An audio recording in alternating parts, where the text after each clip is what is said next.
DNA मित्रों, कुरान के सूरह अल फुरकान में कहा गया है कि रहमान के बंदे वो हैं जो धरती पर विनम्रता से चलते हैं और जब अज्ञानी लोग उनसे बात करते हैं तो वो सलाम यानी शांति कहते हैं। यानी मोहम्मद साहब ने शांति और सद्भाव को प्राथमिकता में सबसे ऊपर रखा।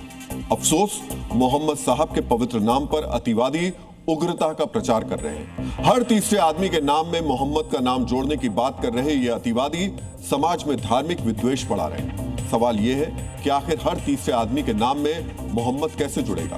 क्या कट्टरपंथी हिंसा के सहारे लोगों को डराकर उन्हें अपने नाम में मोहम्मद जोड़ने के लिए मजबूर करेंगे? क्या वो मुगलों वाली कट्टरपंथी सोच को विस्तार देना चाहते हैं?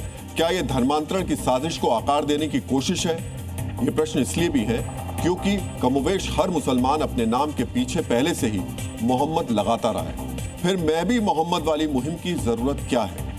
मित्रों, हदीस में कहा गया है कि सच्चा मुसलमान वह है जो दूसरों को अपनी जुबान और हाथ से कोई नुकसान नहीं पहुंचाए।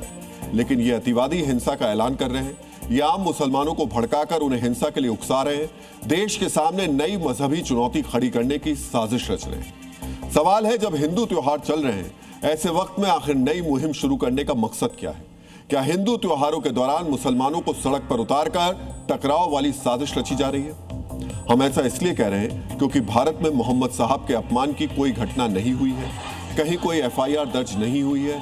इसलिए यह सवाल है कि मोहम्मद साहब के नाम पर बार बार आम मुसलमान को भड़काने की साजिश क्यों हो रही है? क्या इसके पीछे भारत विरोधी कोई विदेशी साजिश है?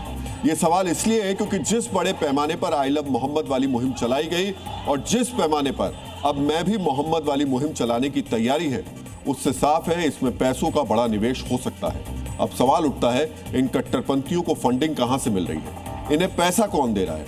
यहां हम आपको बताना चाहेंगे कि 2022-23 में भारत में सक्रिय एनजीओ वाली टोली को करीब 25,000 करोड़ रुपए की विदेशी फंडिंग मिली थी। दावा किया जाता रहा है कि विदेशी फंडिंग से आया पैसा समाज कल्याण में कम और विरोध प्रदर्शन में ज्यादा खर्च होता है। इसलिए यह आशंका भी जताई जा रही है कि भारत को घरेलू मोर्चे पर उलझाने के लिए कहीं विदेशी फंडिंग के जरिए धरना प्रदर्शन, टकराव और हिंसा की साजिश तो नहीं रची जा रही।